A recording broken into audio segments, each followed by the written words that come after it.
Quero convidar você, querido irmão, a abrir a escritura no livro de João, Evangelho de João, capítulo 4, e nós vamos ler a partir do verso 6.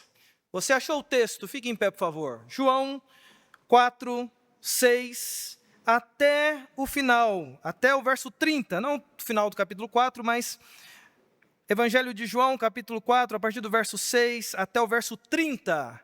E mantenha a sua Bíblia aberta. João 4, a partir do verso 6. Diz assim a bendita e santa palavra do Senhor. Estava ali a fonte de Jacó, cansado da viagem. Assentara-se Jesus junto à fonte por volta da hora sexta. Nisto veio uma mulher samaritana tirar água. Disse-lhe Jesus: dá-me de beber, pois seus discípulos tinham ido à cidade para comprar alimentos. Então lhe disse a mulher samaritana: como sendo tu judeu, pedes de beber a mim, que sou mulher samaritana? Porque os judeus não se dão com os samaritanos. Replicou-lhe Jesus: se conheceras o dom de Deus e quem é o que te pede, dá-me de beber. Tu lhe pedirias e ele te daria água viva.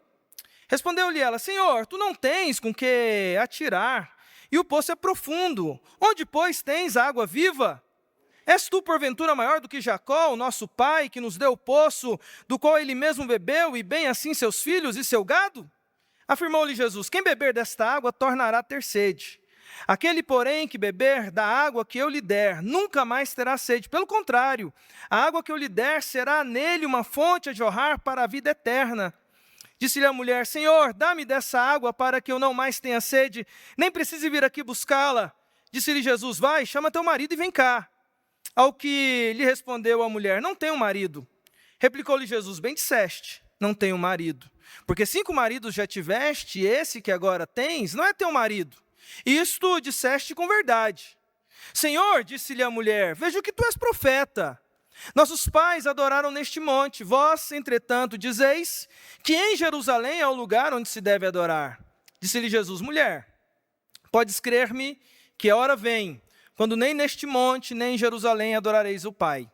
Vós adorais o que não conheceis. Nós adoramos o que conhecemos, porque a salvação vem dos judeus. Mas vem a hora, e já chegou, em que os verdadeiros adoradores adorarão o Pai em espírito e em verdade, porque são estes que o Pai procura para seus adoradores. Deus é espírito, e importa que seus adoradores o adorem em espírito e em verdade. Eu sei, respondeu a mulher, que há de vir o Messias, chamado Cristo. Quando ele vier, nos anunciará todas as coisas. Disse-lhe Jesus: eu o sou, eu que falo contigo. Nesse ponto chegaram seus discípulos e se admiraram de que estivesse falando com uma mulher. Todavia nenhum lhe disse: que perguntas? Ou por que falas com ela? Quanto à mulher, deixou o seu cântaro, foi à cidade e disse àqueles homens: vinde comigo e veja um homem que me disse tudo quanto tenho feito. Será este porventura o Cristo? Saíram, pois, da cidade e vieram ter com ele. Amém. Ainda em pé, queridos, antes de orar, eu vou falar aqui hoje sobre qual é a fonte da sua vida. Esse é o tema da mensagem nessa manhã. E, nesse sentido, meu desejo sincero é que a fonte seja o Espírito Santo. Eu convidei o pastor Silas para que nós cantássemos antes, e eu vou dar uma de roster aqui, tá, irmãos? Mas nós vamos cantar aqui antes, Doce Espírito, rapidamente, primeira parte do cântico, e pedir para que Deus seja a fonte das nossas vidas, o Espírito Santo seja a fonte das nossas vidas, baseado naquilo que vamos meditar nessa manhã. Vamos lá?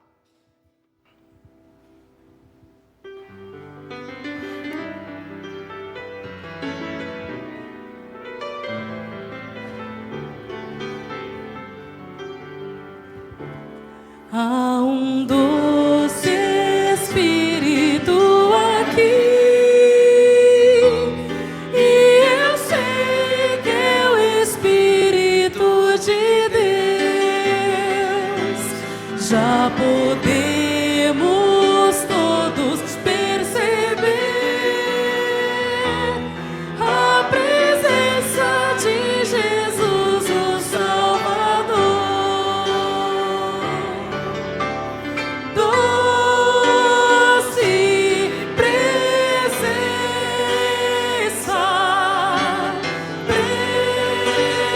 Presença santa.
já podemos todos perceber a presença de Jesus, o Salvador. Solte sua voz, adore. Doce presença, presença,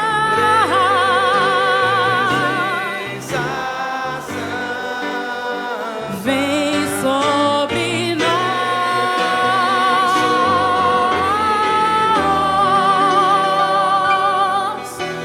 enche-nos com o teu poder, nós te adoraremos por tua presença e que renovarás os nossos corações.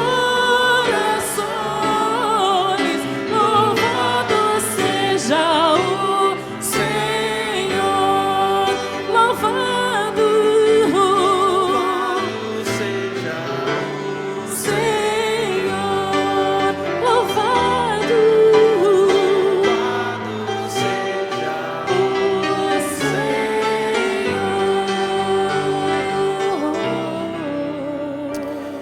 Ô Pai, essa oração coletiva cantada é a nossa oração. Que o Teu Espírito Santo seja o referencial e fonte a jorrar nos nossos corações. E que o Teu Espírito Santo nos ilumine nessa hora, ó Deus, para estudar a Tua palavra. Sermos edificados pela palavra do Senhor, por meio do agir do Senhor, através do Teu Santo Espírito. Vox Dei.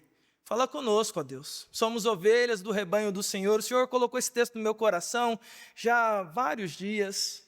E hoje o Senhor me permite compartilhar. Que o Senhor tenha misericórdia de mim, da minha mente, meu coração, ó Deus, purificando, me capacitando, me orientando no falar. Porque certamente cada palavra a ser dita aqui, eu acredito nisso, é do Senhor para o teu povo. Portanto, ó Deus, não me deixe ser, ó Pai, pedra de tropeço, falar de mim mesmo, mas, ó Deus, que o Senhor me use para falar do teu reino, da tua glória ao teu povo, e o teu povo seja edificado pela presença do Senhor neste lugar, pela doce presença do Espírito Santo do Senhor neste lugar. Essa é a nossa oração que fazemos a Ti, agradecidos em nome de Jesus. Amém. Os irmãos podem se assentar. Qual tem sido a fonte do seu coração? Esse texto é um texto do Evangelho de João, certamente muito conhecido, muito citado. É um texto que dentro do Evangelho de João mostra, e eu gosto muito dessa narrativa que João faz, porque João, ao construir a sua narrativa, ele mostra, e eu sempre gosto de dizer aqui, ao falar sobre o Evangelho de João, esses dois ângulos, essas duas narrativas que andam em paralelo no Evangelho de João. A primeira e mais destacada é que João sempre declara no texto, em cada história que ele conta, dizendo o seguinte: isto é para que creiam, isto era para que creiam, creram em Jesus, não creram em Jesus. João sempre coloca essa sentença em finais dos seus argumentos, em finais de trechos de histórias que ele conta. Outra narrativa que vai em paralelo é que João mostra Jesus como o bom pastor, indo atrás de pessoas perdidas, em encontros extraordinários, em encontros maravilhosos, seja com Nicodemos, seja com aqui a mulher samaritana, seja com aquele que estava no tanque de Betesda, seja com a mulher que lavou os pés de Jesus, seja com o cego. Ele sempre mostra Jesus indo em direção às pessoas carentes como bom pastor e resgatador de vidas. E aqui nós estamos nessa história de Jesus com a mulher samaritana. E para você entender essa história, talvez a chave hermenêutica que te ajuda e que me ajuda, está lá no final dessa sentença da conversa, que está lá no versículo 29.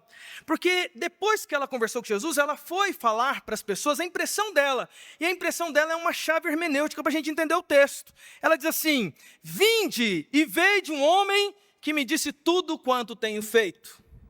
E eu quero então argumentar nesse aspecto dela, quando ela diz: vinde e vede alguém que me disse tudo o que tenho feito.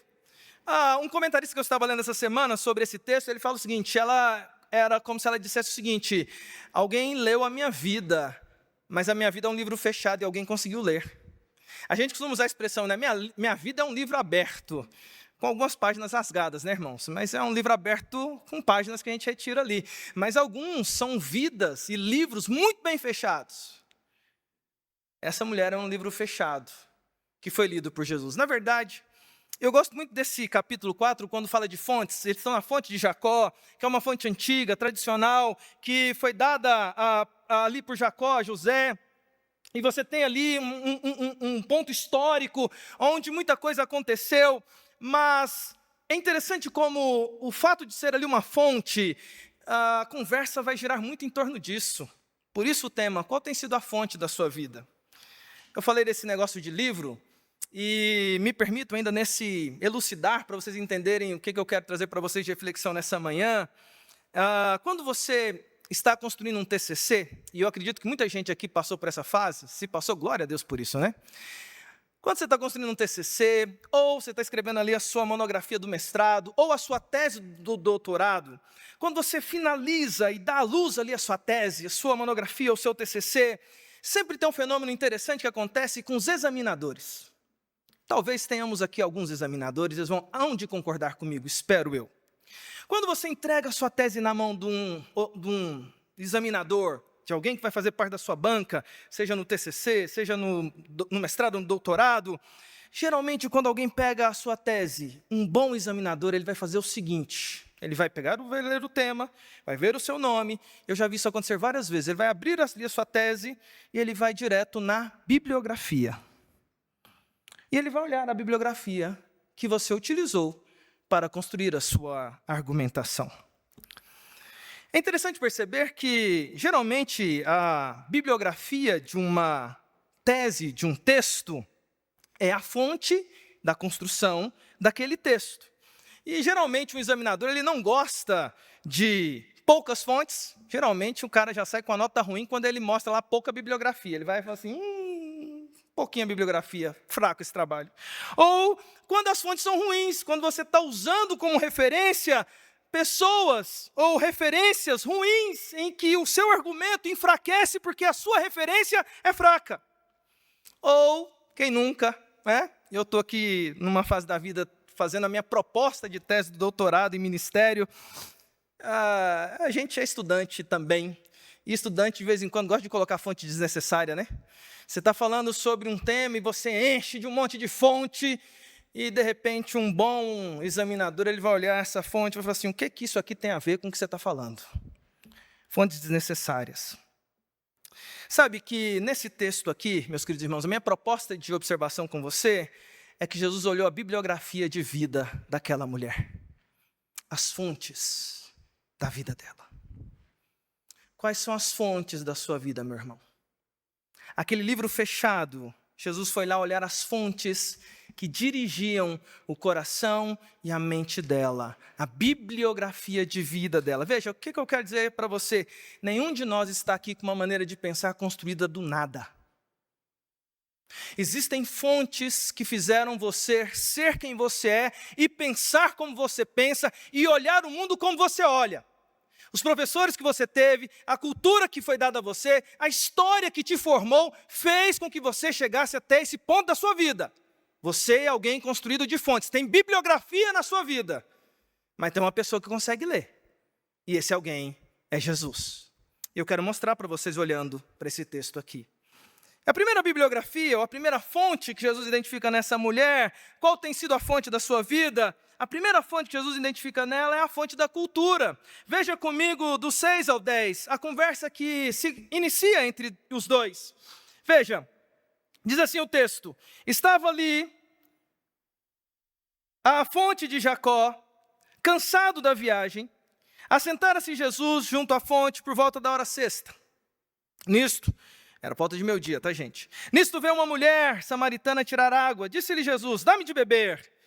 Pois seus discípulos tinham ido à cidade para comprar alimentos. Então lhe disse a mulher samaritana: como sendo tu judeu, pedes de beber a mim, que sou mulher samaritana, porque os judeus não se dão com os samaritanos. Replicou-lhe Jesus: se conheceras o dom de Deus e quem é o que te pede, dá-me de beber, tu lhe pedirias e ele te daria a água da vida. Sabe, irmãos, a primeira fonte identificada nesse texto, que a gente consegue identificar aqui nesse texto, é a fonte da cultura. Como é que a gente percebe isso? Jesus vai lá para a fonte de Jacó, uma fonte tradicional, histórica, onde muitos iam ali retirar água para suas rotinas diárias. E Jesus fica ali, os discípulos vão para a cidade, Jesus precisou passar por Samaria em direção a Galiléia. Lembre-se que no mapa dos dias de Jesus ficava na Galiléia e sair da Galiléia para ir para a Judéia precisava passar por Samaria, tanto para ir quanto para voltar. Essa história mostra um dia que Jesus resolveu passar por Samaria, que era o caminho mais curto, e passando por lá, ele estava cansado. João mostra que vero Deus, 100% homem, 100% Deus, vero homem cansado, com sede. Só que Jesus é intencional. Ele está ali na hora certa, no momento certo, porque ele quer tomar conversa com essa mulher. Chega essa mulher samaritana, e Jesus emenda uma conversa com ela, com estratégia, com oportunidade, mas que também vai mostrar a bibliografia de vida dela. E a primeira é cultural, porque ele pede água, e Jesus aqui já vai ser alguém que quebra a cultura, porque ele pede para ela água e ela se assusta e diz assim: peraí, tem alguma coisa diferente aqui. Culturalmente falando, é praticamente isso que ela está dizendo. Culturalmente falando, primeiro, homem não conversa com mulher. Não é uma coisa das nossas culturas. Segunda coisa, mulher samaritana com homem judeu.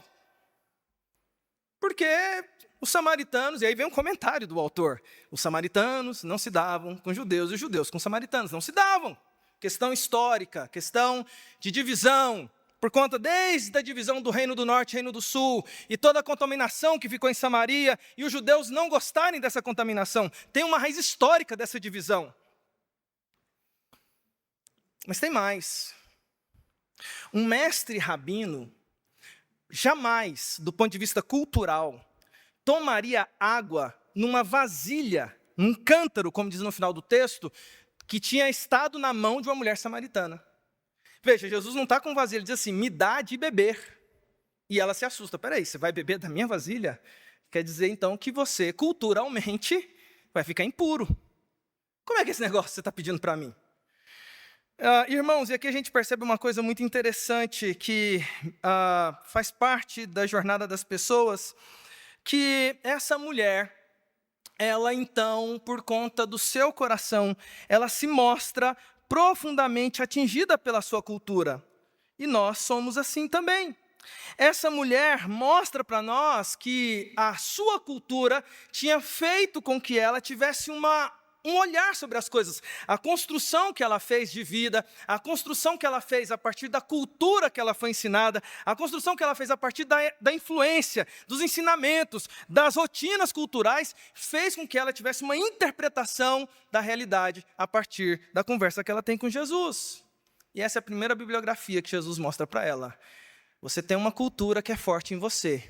Entretanto, eu quero te mostrar algo além. Sabe, aqui Jesus mostra para ela que ele se apresenta de uma forma supracultural, acima da cultura, ou ele mostra para ela, melhor dizendo, uma melhor fonte na qual ela deveria se embasar. Sabe, meu querido irmão, meu pensamento com você aqui nessa manhã é que, vez ou outra, nós temos nos esquecido que a nossa cultura, ela precisa estar submissa ao senhorio de Cristo. E que Jesus, ele está acima. Quando eu falo que está debaixo do senhorio de Cristo, Jesus está acima. E veja que aqui ele quebra aspectos culturais para dizer o seguinte: vocês estão presos a elementos culturais, rotineiros, dogmas que vocês criam.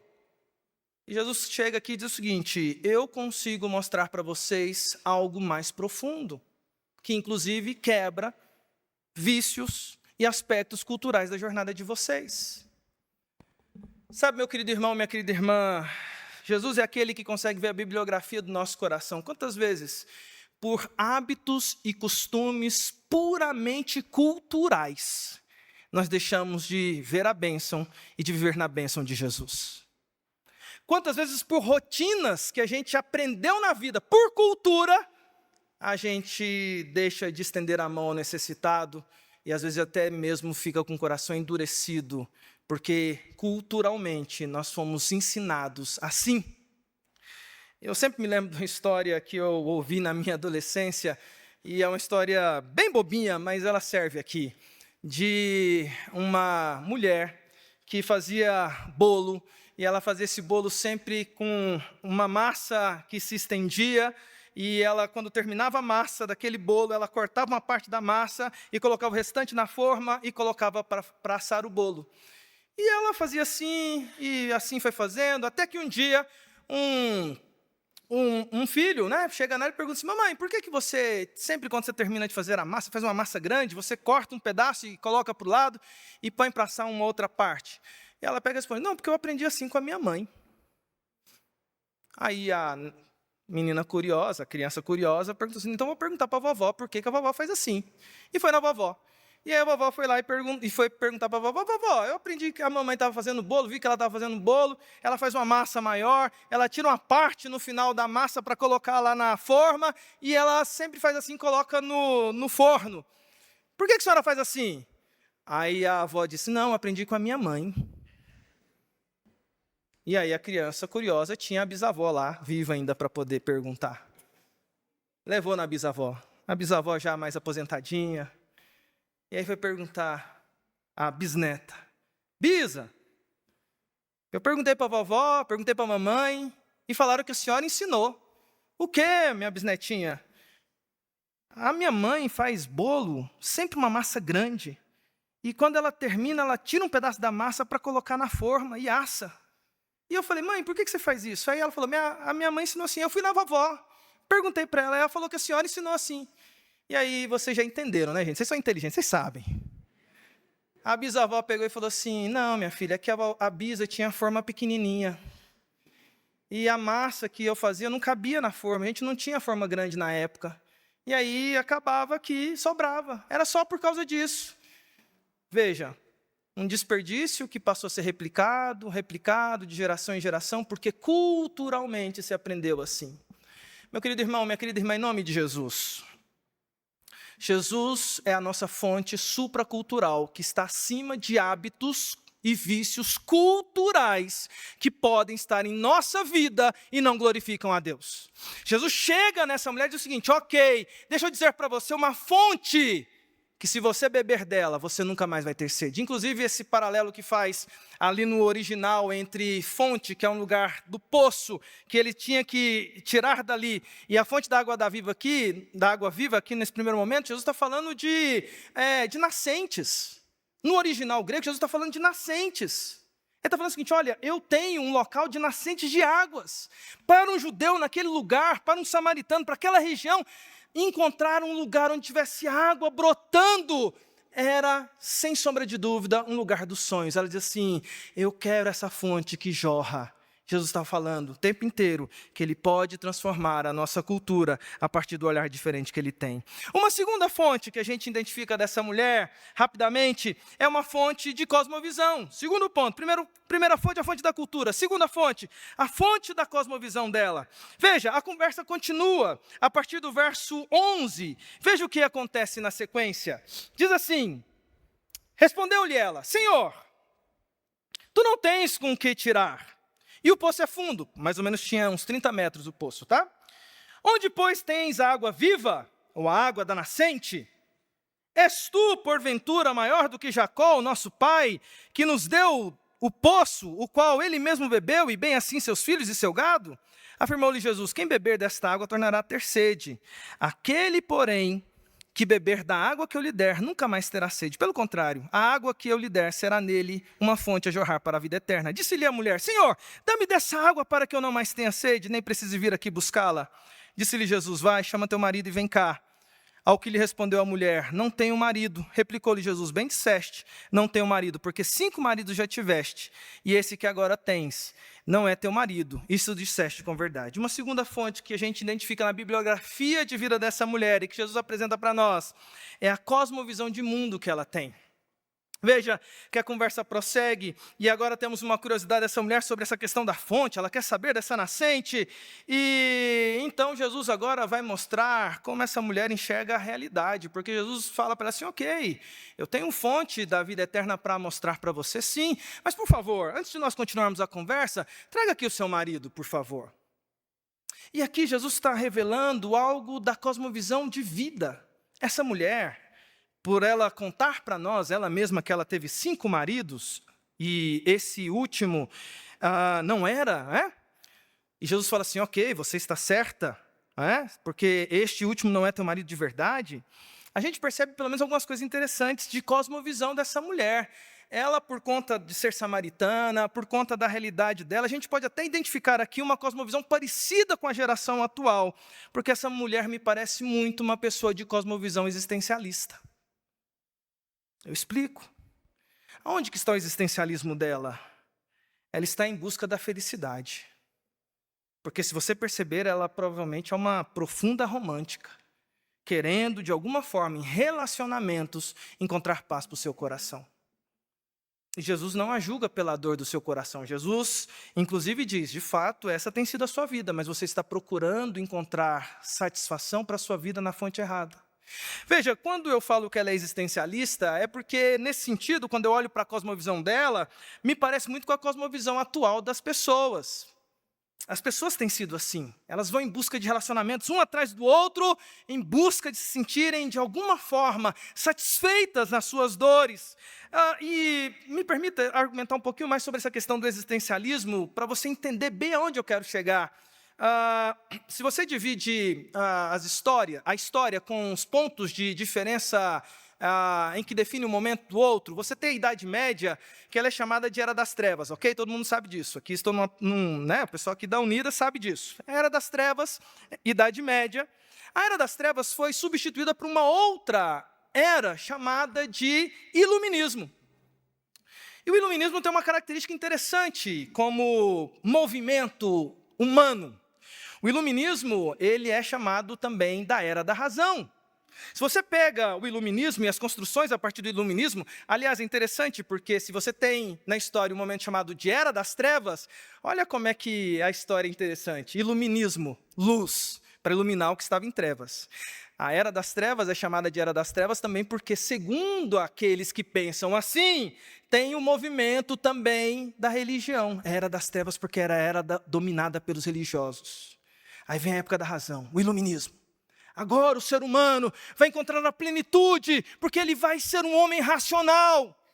E assim você tem construções iluministas que mapeiam o pensamento da história. Só que na virada do século XIX para o século XX, que inclusive os iluministas tinham um pensamento racional que diz o seguinte, quando o ser humano chegar na plenitude do seu ser, já não haverá conflitos. Havia um sentimento de utopia do ser humano pela racionalidade encontrar a sua redenção.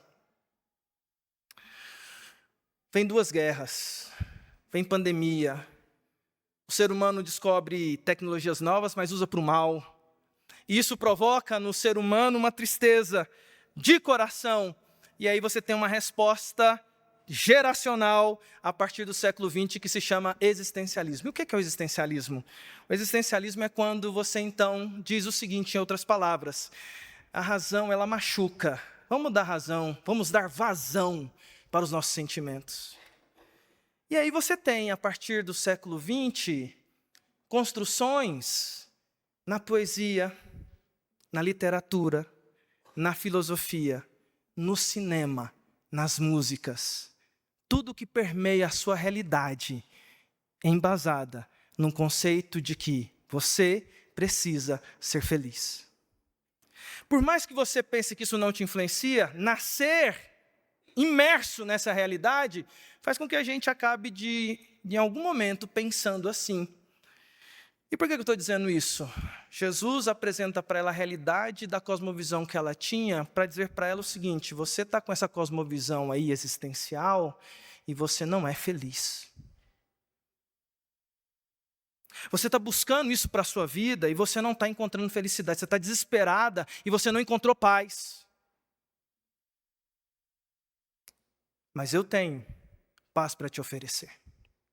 Sabe, E aqui entra um aspecto, porque sempre que Jesus apresenta ali a bibliografia da vida dela, Jesus substitui e mostra, olha, eu tenho algo melhor. E ele diz o seguinte, eu tenho uma fonte que jorra, e essa fonte vai trazer para você uma cosmovisão da realidade, que vai trazer paz ao seu coração. Uma cosmovisão na qual Jesus Cristo é o centro, que se você reparar bem, lá na frente Jesus vira para ele e fala assim, nós estamos esperando o Messias, e ele pega e fala assim, eu sou aquele que pode trazer a sua visão e o seu coração a paz que você tanto precisa. Em terceiro lugar, minha gente, nós temos aqui uma terceira fonte da bibliografia da vida daquela mulher, daquele livro fechado que Jesus leu. Se em primeiro lugar a fonte era a cultura e ela se assusta com Jesus quebrando a cultura porque ele está acima dela. Se em segundo lugar Jesus mostra para ela a cosmovisão romântica existencialista que ela tinha, Jesus diz o seguinte, se você se embasar nisso você não vai ser feliz. Eu preciso que você entenda a verdadeira fonte de realidade. Em terceiro lugar, a conversa vai para a religião. E a terceira fonte é a fonte da religiosidade. Qual é a fonte da sua vida? A terceira fonte que essa mulher apresenta da religiosidade. Ela era uma religiosa. Mas mesmo na religiosidade, ela apresenta alguns conceitos equivocados. Veja o que diz o texto do 19 ao 25. Lá diz assim, Senhor, disse-lhe a mulher, vejo que tu és profeta. Porque Jesus leu a vida dela e falou que ela tinha a vida como ela estava, daquele jeito. Nossos pais adoraram neste monte. Vós, entretanto, dizeis que em Jerusalém é o lugar onde se deve adorar. Disse-lhe Jesus, mulher, podes crer-me que a hora vem, quando nem neste monte, nem em Jerusalém adorareis ao Pai. Vós adorais o que não conheceis. Nós adoramos o que conhecemos, mas vem a hora... Porque a salvação vem dos judeus, mas vem a hora e já chegou, em que os verdadeiros adoradores adorarão o Pai, em espírito e em verdade, porque são estes que o Pai procura para seus adoradores. Deus é espírito, e importa que seus adoradores o adorem em espírito e em verdade. Eu sei, respondeu a mulher, que há de vir o Messias, chamado Cristo. Quando ele vier, nos anunciará todas as coisas. 26, disse-lhe Jesus, eu sou, eu que falo contigo. A terceira fonte bibliográfica da existência daquela mulher é a fonte da religião e que também era uma fonte ruim, distorcida. E a gente percebe essa distorção porque Jesus, então, vai permitir que ela revele o que está no coração dela. E o que ela está dizendo? Fala assim, olha, e é interessante alguns aspectos aqui para você entender, meu querido irmão, que naqueles dias, os samaritanos, e aqui é importante dizer isso aqui, quando ela está perguntando de Samaria, a gente sempre faz um remontar histórico, dizendo o seguinte, olha, você tem ali Jeroboão, que pegou e construiu em Samaria um templo, e ali ele construiu esse altar do Reino do Norte. Mas os samaritanos tinham uma visão, nesse momento aqui, que antecedia Jeroboão. Na verdade, você tem um altar que Abraão construiu em Samaria. E a pergunta da mulher samaritana está fazendo referência a esse altar, dizendo o seguinte, Jesus, pai Abraão foi quem começou toda essa aliança. E ele construiu um altar aqui. E você está falando como judeu, e os judeus dizem que é lá em Jerusalém. Essa mulher é uma mulher que tinha algumas noções religiosas, porque, inclusive, se você estuda um pouco a vida de um samaritano que era religioso no dia de Jesus, você fica impressionado, porque os samaritanos aguardavam também a vinda de um Messias, conforme o olhar deles, mas eles também pediam por um Messias. É por isso que quando Jesus começa a falar que é profeta, ele fala assim, olha, eu lembro de um Messias, alguém falou que tem Messias para vir para nós.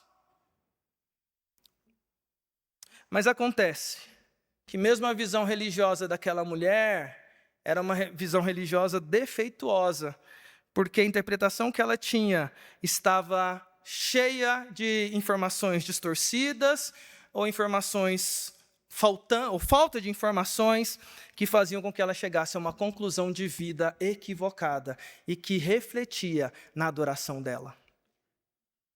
Sabe, meus queridos irmãos, Jesus então a direciona, mais uma vez, para uma fonte genuína.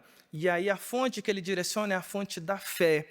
É a fonte de uma fé genuína na pessoa dele, aonde ele se propõe ser aquele que é o Messias que ela tanto esperava. E Jesus começa em emenda uma conversa sobre adoração, dizendo o seguinte, olha, você tem um anseio gigante por adoração.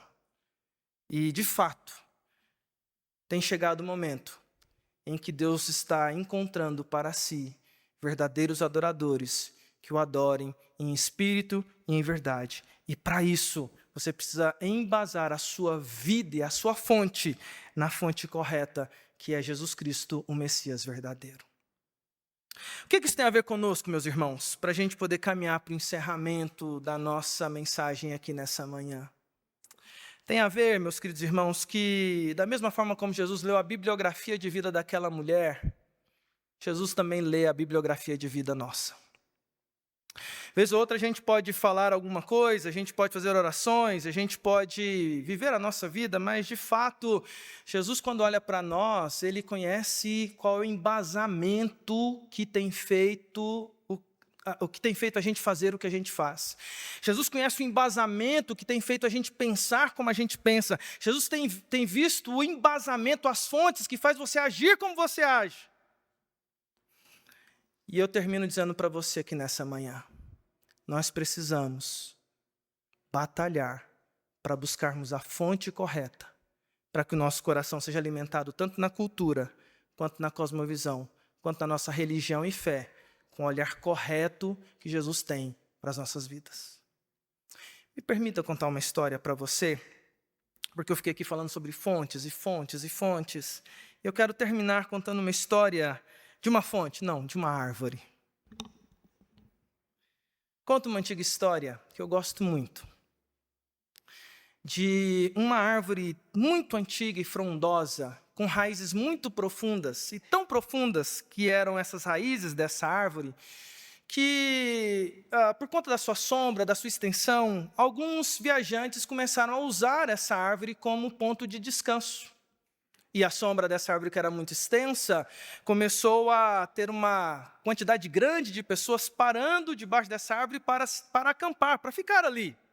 Esses acampamentos viraram cabanas, esses peregrinos começaram a ficar ali estabilizados, até que um vilarejo se formou no entorno dessa cidade por causa da sua frondosa sombra, sua maravilhosa sombra, e essa árvore que ficou sendo um ponto de referência, um vilarejo surge ali.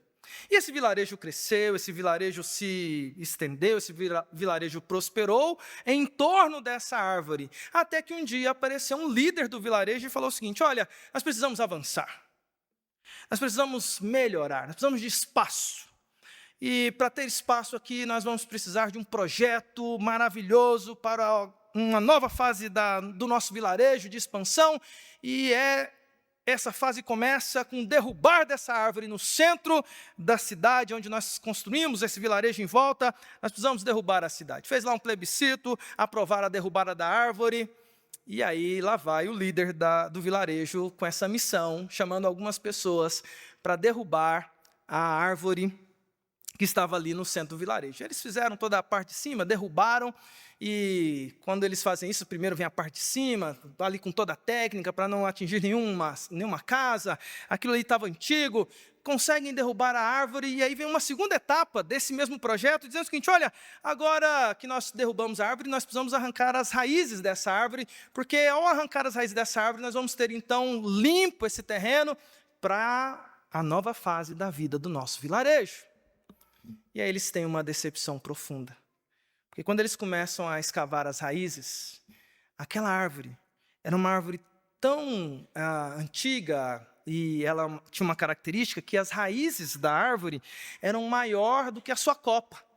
E eles começaram a arrancar raiz, e começaram a arrancar raiz, e começaram a arrancar raiz, e começaram a arrancar raiz, e não acabava a raiz da árvore, quando de repente o líder do vilarejo começa a lidar com um problema. E o problema é que, por conta deles tentarem arrancar as raízes da árvore, a fundação de algumas casas formadas em torno da árvore começam a se abalar, vai abalando daqui, vai abalando de lá.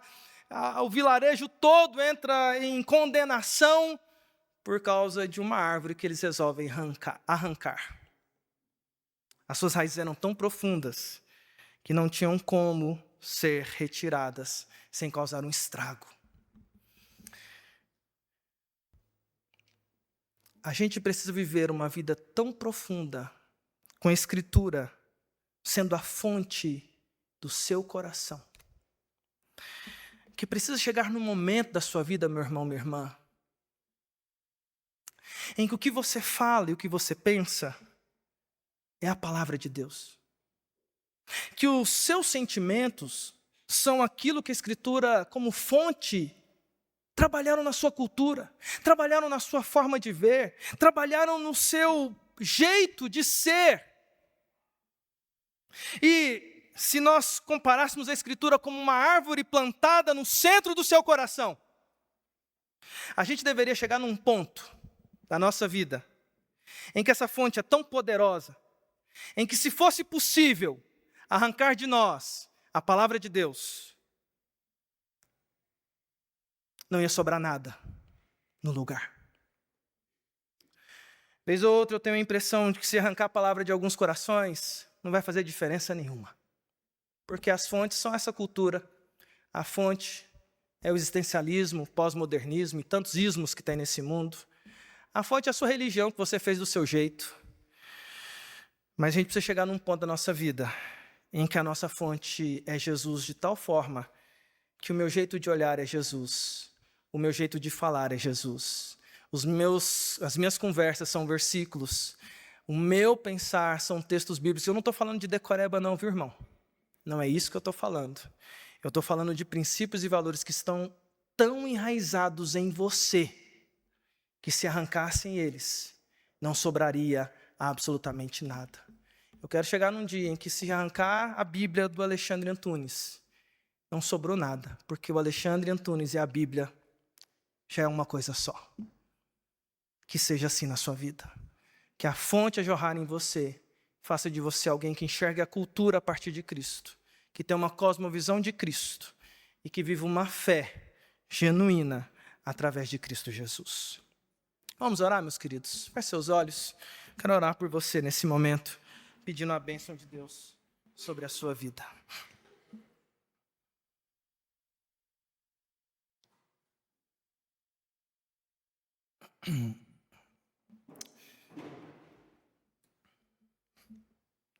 Senhor, muito obrigado por esse momento de reflexão.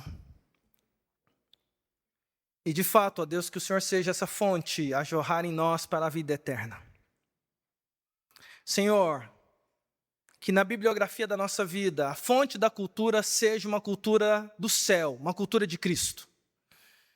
Que na fonte da nossa vida, na bibliografia da nossa vida, a fonte da nossa cosmovisão seja uma cosmovisão em que nós enxerguemos a realidade como Jesus enxerga a realidade.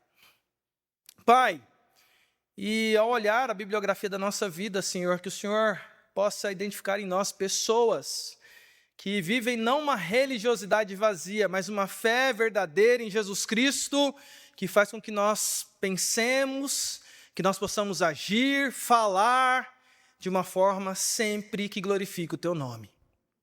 Faça com que essas fontes jorrem em nosso coração. Pai, aqui às vezes nessa manhã tem gente contaminada pela cultura desse mundo. Talvez aqui nessa manhã tem gente que está na igreja, mas que a cosmovisão é puramente, exclusivamente desse mundo. Ideologias desse mundo já tomaram conta do coração. Tem misericórdia, Deus. Tira isso em nome de Jesus. Pai, às vezes tem pessoas aqui com uma visão de fé, cresceram dentro da igreja, são religiosos, mas não experimentaram uma verdadeira conversão. Pai, que Jesus faça jorrar fonte das águas vivas nesse coração, porque sempre é tempo de nos aproximarmos do Senhor. Essa mulher teve encontro contigo, e desse encontro contigo, ao final ela diz: alguém que sabe tudo sobre a minha vida. Nessa manhã nós queremos reafirmar que o Senhor conhece toda a nossa história, todo o nosso coração, sabe quem somos, o que pensamos, como agimos fora desse ambiente religioso. Senhor, faz de nós homens e mulheres segundo o Teu coração. Faz de nós homens e mulheres que vivam a Tua palavra de uma forma tão intensa, em que chega o ponto em que a gente não sabe distinguir o que é a pessoa e o que é a palavra de Deus, porque a palavra de Deus já tomou conta dessa vida. Faz essa obra em nossas vidas. E faz isso, ó Deus, não para a nossa glória, mas para a honra e para a glória do Senhor. É a nossa oração, em nome de Jesus. Amém.